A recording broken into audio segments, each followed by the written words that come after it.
Perkenalkan, kami dari CGP Angkatan 8, Provinsi Sulawesi Utara, wilayah Minahasa Selatan. Kami akan mempraktikkan demonstrasi kontekstual modul 2.3 coaching supervisi akademik.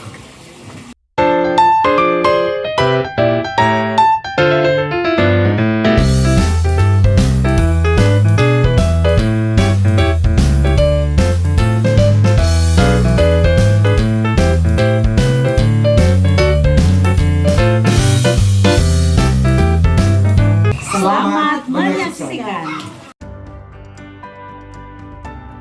Pertama saya akan mendiskusikan rubrik penilaian kita hari ini ya Bu Dorce. Saya kan sebagai observer dan Bu Dorce nanti akan bertindak sebagai coach. Baik, pertama-tama saya akan mendiskusikan rubrik penilaian kita hari ini. Pada coaching kita hari ini, saya akan mengamati aktivitas coach dan coachee dengan rubrik penilaian. Yang pertama, apakah sudah sesuai dengan alur percakapan Tirta atau belum? Yang kedua, bagaimana Ibu Dorce memberikan pertanyaan yang berbobot kepada coachee dan juga bagaimana coachee merespon pertanyaan dari coach. Ya, tapi harus diingat juga kita harus menyesuaikan dengan prinsip coaching. Nah, prinsip coaching itu ada 3. Yang pertama kemitraan, yang kedua proses kreatif, dan yang ketiga memaksimalkan potensi. Yang pertama, kompetensi apa yang akan dikembangkan dalam praktek coaching kali ini? Yang ingin saya kembangkan dalam praktek coaching ini yakni pertama present atau kehadiran, kedua mendengarkan aktif, dan ketiga memberikan pertanyaan yang berbobot. Pertanyaan kedua, kompetensi mana yang secara spesifik yang ingin diobservasi? Saya ingin yang diobservasi yakni mendengarkan aktif dan memberikan pertanyaan yang berbobot. Pertanyaan ketiga, indikator ketercapaian atau tujuan pengembangan yang mana yang ingin dikembangkan oleh Ibu Dorce? Saya ingin dalam proses coaching ini bisa menemukan solusi dalam permasalahan yang saya hadapi, atau dapat menemukan langkah-langkah dalam mengatasi permasalahan itu. Oke, demikian pra-observasi kita kali ini. Silakan melakukan coaching terhadap coaching. Malam Ibu Julian, selamat malam. Apa kabar malam ini Bu Julian? Kabar hari ini luar biasa, sehat, senang juga. Oke, saya senang juga mendengarnya ya. Ngomong-ngomong, Ibu Julia, ada yang ingin disampaikan ke saya? Apa ya? Ya, sebenarnya ada yang ingin saya berbagi cerita. Jadi saya ingin menceritakan sesuatu, menceritakan permasalahan yang terjadi di kelas saya. Ya. Jadi ceritanya begini.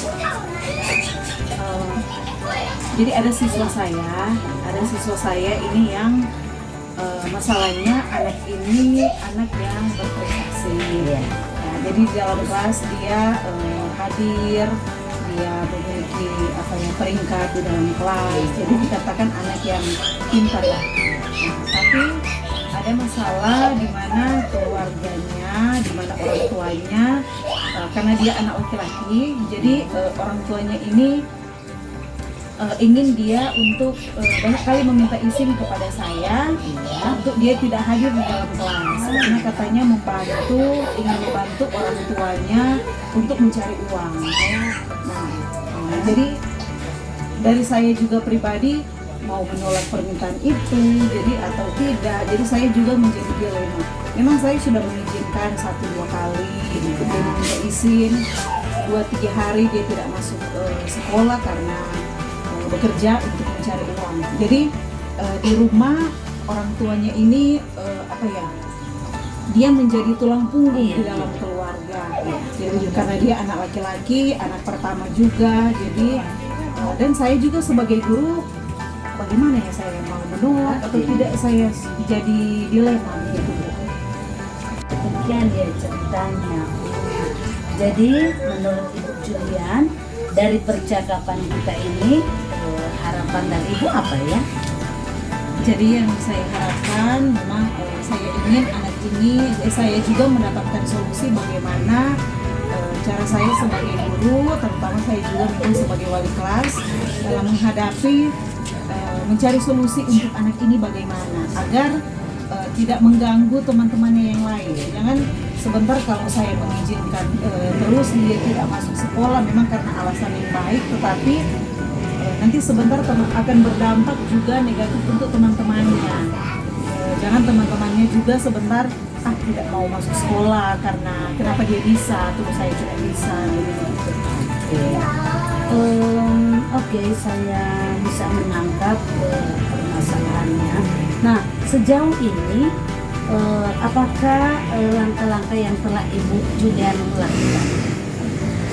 Jadi yang pertama memang saya sudah berkonsultasi dengan kepala sekolah, saya sudah menceritakan permasalahan yang terjadi, dan memang kepala sekolah juga sudah memberikan solusi untuk memanggil orang tuanya. Dan saya rencananya memang akan memanggil orang tua dari anak tersebut. Memang saya belum memanggil, tetapi baru merencanakan akan memanggil orang tua dari anak tersebut. Oke.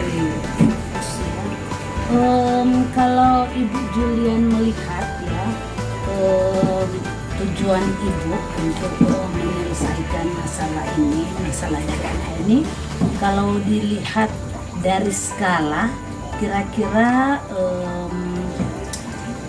berada di skala mana tujuan setelah langkah-langkah yang Ibu telah lakukan tadi, sudah berada di skala mana ketercapaian tujuan? Oke. Saya ingin bertanya, Bu, dari langkah-langkah yang Ibu sudah tempuh ya, kira-kira kalau dilihat dari skala 1 sampai 10 untuk ketercapaian tujuan, kira-kira sudah berada di skala berapa ya? Mungkin untuk langkah-langkahnya saya merasa masih berada di skala 7 lah, 7. Nah, sekarang saya ingin bertanya, apa rencana Ibu untuk mencapai tujuan yang diharapkan? Rencananya tindakan apa ya yang akan dilakukan Ibu untuk mencapai tujuan? Jadi memang tujuan saya untuk anak ini, karena dia lagi juga sudah berada di kelas atas, sudah lulus. Jadi memang tujuan saya anak ini bisa menjadi anak yang pertama, yang memang tujuan saya ingin anak ini berbakti pada orang tua. Jadi memang tindakan yang dia ambil juga sebagai anak, memang dia juga dilema. Dia juga sudah pernah bercerita curhat dengan saya, ibu saya ini dilema, saya mau menolak permintaan dari orang tua, nanti dibilang saya anak yang tidak berbakti. Dan tapi dia juga di sebelah pihak dia juga ingin menjadi anak yang anak yang berprestasi di kelas. Jadi jadi mungkin untuk langkah yang akan saya lakukan, yang pertama memanggil orang tuanya, berkonsultasi, bercerita dengan orang tua bagaimana. Dari seandainya saja dia memang mengharuskan kalau memang untuk mencari uang, ya saya juga tidak bisa melarang, tetapi ada batasan di mana beberapa hari dia tidak boleh masuk begitu. Dan di saat ada ujian, tentu saya dia tidak boleh tidak masuk sekolah gitu. Dan seandainya saja kedepannya dia memang tidak masuk karena mau kerja, ya saya berencana yang akan memberikan materi pelajaran yang tidak bisa dia ikuti, saya akan berikan kepada dia supaya dia boleh belajar di rumah. Langkah-langkah yang Ibu ambil, bahkan sudah ada strategi yang sudah Ibu siapkan dalam rangka mencapai tujuan itu. Nah, sekarang saya mau bertanya, apa komitmen Ibu terhadap rencana yang Ibu sudah susun itu? Komitmennya apa? Ya mungkin komitmen yang akan saya buat yang pasti dari diri saya sendiri, di mana saya harus menjadi guru yang memang benar-benar memperhatikan murid saya. Itu yang pertama.